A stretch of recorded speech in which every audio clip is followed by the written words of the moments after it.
Good day, ladies and gentlemen. Today we are going to be doing episode 4 of the video series, So You Want to Be a MATLAB God.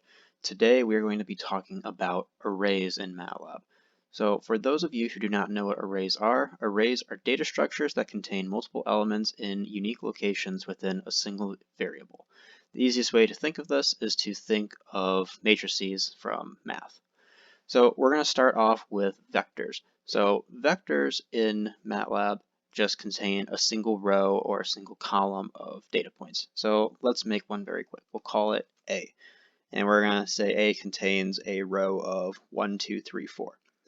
And to do that, we use the hard brackets, and we can do 1. And then to go to the next element, we simply use the comma. And then we can do 2, 3, 4. And then we can close that off. And then if we go run it real quick, as you can see, we have a vector containing 1, 2, 3, and 4. So if you wanted to, say, reference a certain variable inside of this A vector, we can simply do that by saying, ref is going to be equal to A. Say we want to reference the 3 in this one. And so it is in the third location, and so we say A, and then 3. And then if we go run that, as you can see, the reference is equal to 3. And same thing if we want to say 1, do that. And then say we want to reference the first 3 elements in it. And so we want 1, 2, and 3. What we could do is we could reference locations 1 through 3 simply by doing 1, 3. As you can see, the reference is now 1, 2, and 3. If we want it to be just 2 and 3, we could do positions 2 and 3. So 2 through 3. So that's going to be 2 and 3. As you can see, we have this. So now let's say we have another B vector, and it is going to be 5, 6, 7, and 10. So what we can do now is MATLAB can also do vector operations. So let's say we want to add them. And so we will say sum is going to equal to A plus B. And what this does is it is going to add the terms. So it's going to add 1 to 5, 2 to 6, 3 to 7, 4 to 10. And so when we do this, this is obviously what we expect, and this is what we get. Now it is important to note that when you do operations like these, both vectors need to be the same size. So if I was to say have 43 in here and then went to go and run this, the matrix dimensions don't agree, and so obviously MATLAB doesn't like that and it will error. The same thing also works with subtraction, so we can do minus. So that is really cool. So another cool thing we can do is we can multiply each individual element of the vectors. So say we want to multiply 1 by 5, 2 by 6, 3 by 7, 4 by 10. So what we do is we can't simply do this because this expects you to be doing a matrix operation, and if you go to do that, it's going to error.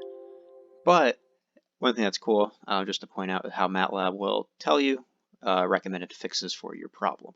And this is obviously the fix. So if you want to do an operation element by element, so 1 by 5, 2 by 6, 3 by 7, 4 by 10, we can do a dot here.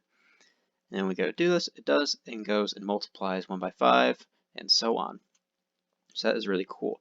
So you have to do this if you are doing operations that are not addition or subtraction. So if we are doing multiplication, division, or powers. So show that that works with division, so we'll do that. And of course we get that, and then we can do the same thing with powers. And that's going to make some big numbers, and yeah, we get that. So let's say now that we want to concatenate these vectors. So what that means is we want a new vector that is going to be A and then directly followed by B. So it's going to be a new vector being 1, 2, 3, 4, 5, 6, 7, 10. So we're going to make a new vector V, and we're going to concatenate these. So what we're going to do is we're going to look like we're trying to make a new vector. So we start with a hard bracket, A, comma, B.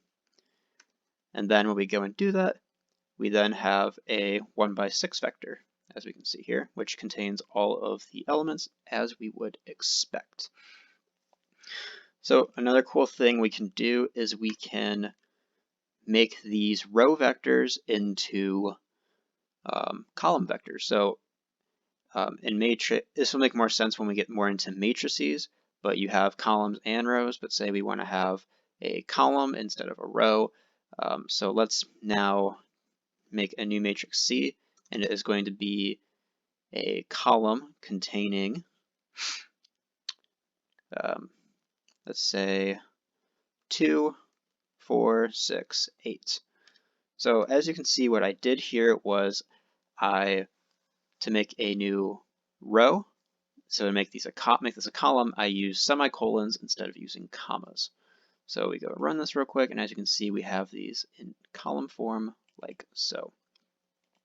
Now, if you were to have a column vector and a regular row vector, it's important to note that some of the operations don't work quite the same. So say I wanted to add A and C, let's see.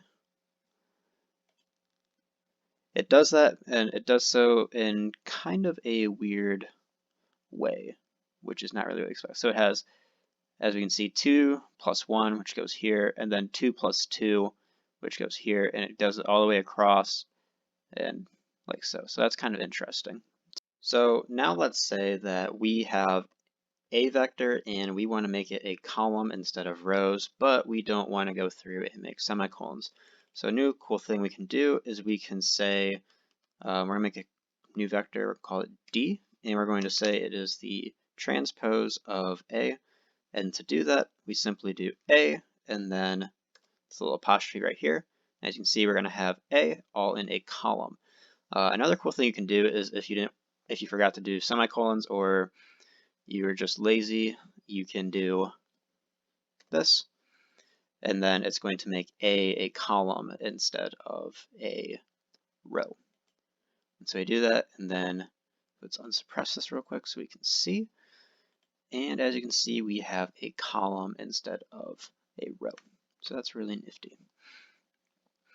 Another cool thing we can do in MATLAB is we can do dot products and cross products, which can be pretty useful if you're monkey around with vectors for some math purpose. So the way we can do that for dot products is we can simply use the function dot. And now MATLAB's very creative with these names, but that's pretty nice, makes it very user friendly. So let's do dot product of A and B. So we do A, comma, B, and then we hit run, and we get 78, which is the dot product. I assume you guys probably know how to do dot product. You guys can check this if you are skeptical. You can also do the same thing with cross product. So let's make these a 3×3 just because generally when we monkey around with cross products, we're dealing with 3 elements. So say like a 3-dimensional vector. So let's make a new one so we can use the cross product function, which is simply called cross, and we'll do A, comma, B once again, and bam, this is the cross product. Now it is important to note that just like in regular math, it does matter what order you do the cross product. So this reads A cross B, which is not the same thing as B cross A, but if you know how cross products work, you can pretty much guess what the answer is going to be if we do B cross A. Simply the signs are just going to be flipped. And as you can see, that is what happens. And that is all I have for vectors, so we're going to now transition over into matrices. So now we are going to get into matrices. So matrices are very similar to vectors and how they work in MATLAB. However, matrices have more than just one dimension, whereas a vector is just a row or just a column. A matrix will be a row and a column, and you can even have 3-dimensional matrices as well, but we are not going to get into that. So let's make a matrix real quick. So the syntax for it is very similar to what we did with vectors. So we're going to start with the hard bracket, and we're going to make the first row of our matrix. We're going to do 1, 2, 3. And now we want to go to a new row, and so we use a semicolon to move down a row, and then we're going to do 7, 9, 34. And then we'll make this a nice square 3 by 3, and so then we'll do one more row, and we'll do 4, 6, 5. And then we can close that off, and let's run this real quick. As you can see, we have a 3 by 3, so that is really nifty.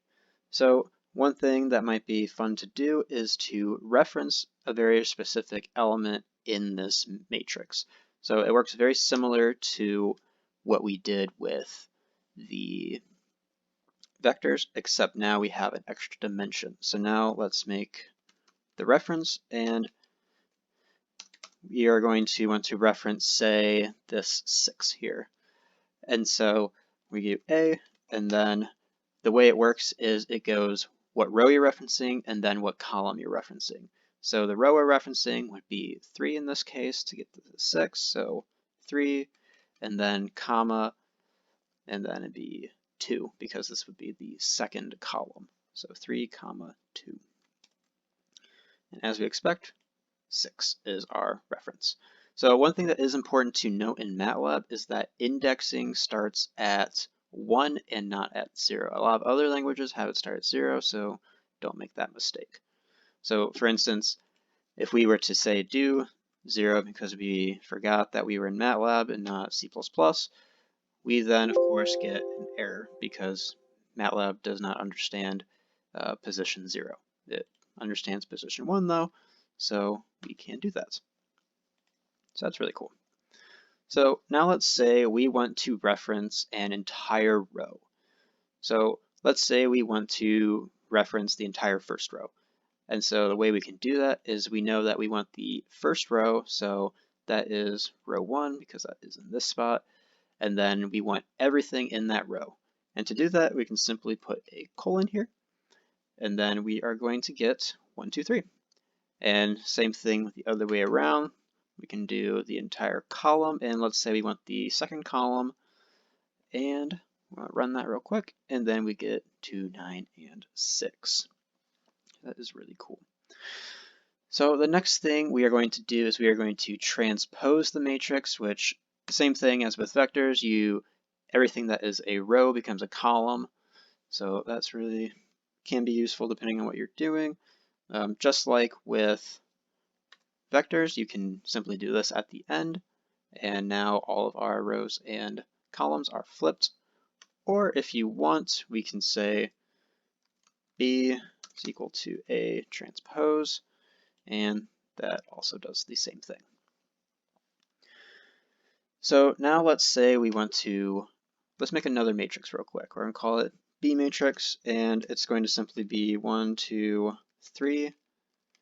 So I'm going to use these 3 dots here because then you can make your matrix look more like how it actually looks. So 3 dots allows you to go to the second line, but it's still, MATLAB still recognizes that you are working with the same variable or same line of code. And then we'll do 3, 4, 5, and then 7, 8, 2. And I'm just making something up here. So now let's say we want to multiply these 2 matrices together. We can do that. C is equal to A times B. And so we're going to get another 3 by 3 out of that because we're multiplying a 3 by 3 matrix by another 3 by 3 matrix, and it does it just like multiplying in math. To note, this is not the same thing as multiplying each individual point. So it's not multiplying 1 by 1, 2 by 2, 3 by 3, and so on through all the columns and rows. It is doing the matrix operation A times B. And as you can see, this is what we get. If we wanted to multiply each individual element, just like with vectors, we use the dot notation. And then we get a different one. Works the same thing for division, and the same thing for powers. That's really cool. But just like with vectors, if we want to just add or subtract, we don't have to do any fancy dots, and just does that, or this. That's really cool also. So now let's say we want to concatenate matrices. It works just like with vectors. So let's say C is now, we want A, and then directly to the right of A, we want B. You can simply do A, comma, B. And then as you can see, we have A right here, and then we have B over here. And if you want A on top of B, you could change this out for a semicolon, and we now have it like this. And if you wanted to get really fancy, we could say AB colon AB, or let's say BA. And look at that.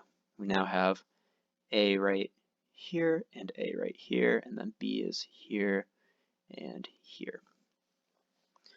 So that is really cool. So there's some other cool functions that we can do with the matrices as well. So MATLAB has built-in functions to do eigenvalues. So if you want to find eigenvalues, we can simply do eig, and we'll use A as the example. Do that, and it gives us our 3 eigenvalues that we would expect. If you really hate yourself, you could go and actually make a little algorithm to do what eig does, but I think the eig function does just fine. Same thing if we wanted to inverse the matrix. There's a fun numerical way that we can do that, or we can simply use inv, and we'll do it for A, and we'll do that, and look, it inverts the matrix for us. So that is really cool that MATLAB has all of these built-in operations. So that is all I have for matrices and vectors, overall talking about arrays. There's a lot more things that you can do. You can get very creative with these. If you want to store basically tables of information, matrices are fantastic for that. And when we go and get into plotting, vectors are what are going to contain all of our points. So I hope you enjoyed. I hope you learned something useful. Please like, favorite, subscribe, and stay tuned for upcoming episodes. Have a nice one.